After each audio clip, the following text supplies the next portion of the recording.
Hello and welcome. In this video we are discussing about SAP ABAP internal tables. So internal table is actually a temporary table which contains the record of an ABAP program that it is being executed.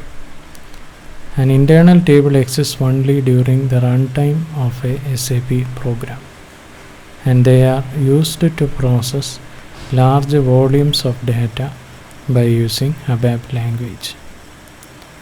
We need to declare an internal table in an ABAP program when you need to retrieve data from database tables. Data in an internal table is stored in rows and columns.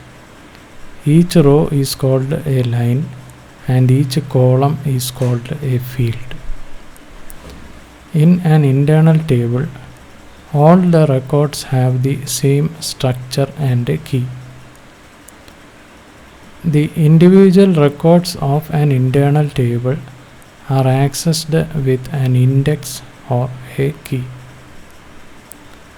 So as internal table exists till the associated program is being executed, the records of the internal table are discarded when the execution of the program is terminated.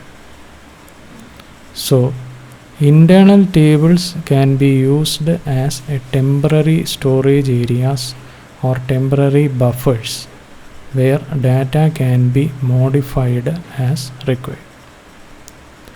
And these tables occupy memory only at runtime and not at the time of their declaration. Internal tables only exist when a program is running. So, when the code is written, the internal table must be structured in such a way that the program can make use of it. You will find that internal tables operate in the same way as structures. The main difference being that structures only have one line, while an internal table can have as many lines as required. An internal table can be made up of a number of fields corresponding to the columns of a table, just as in the ABAP dictionary, a table was created using a number of fields. Key fields can also be used with internal tables, and while creating these internal tables, they offer slightly more flexibility. So with internal tables, one can specify a non-unique key, allowing any number of non-unique records to be stored and allowing duplicate records to be stored if required. The size of an internal table or the number of lines it contains is not fixed. The size of an internal table changes according to the requirement of the program associated with the internal table, but it is recommended to keep internal tables as small as possible.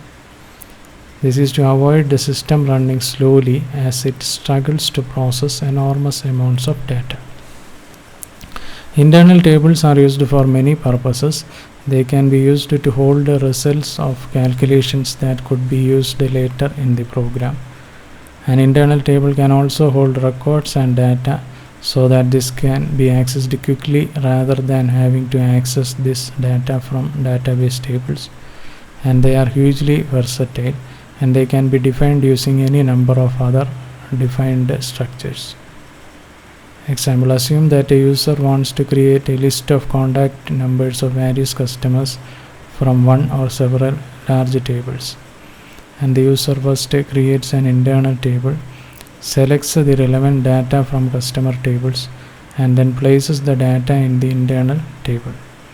And other users can access and use this internal table directly to retrieve the desired information instead of writing database queries to perform each operation during the runtime of the program.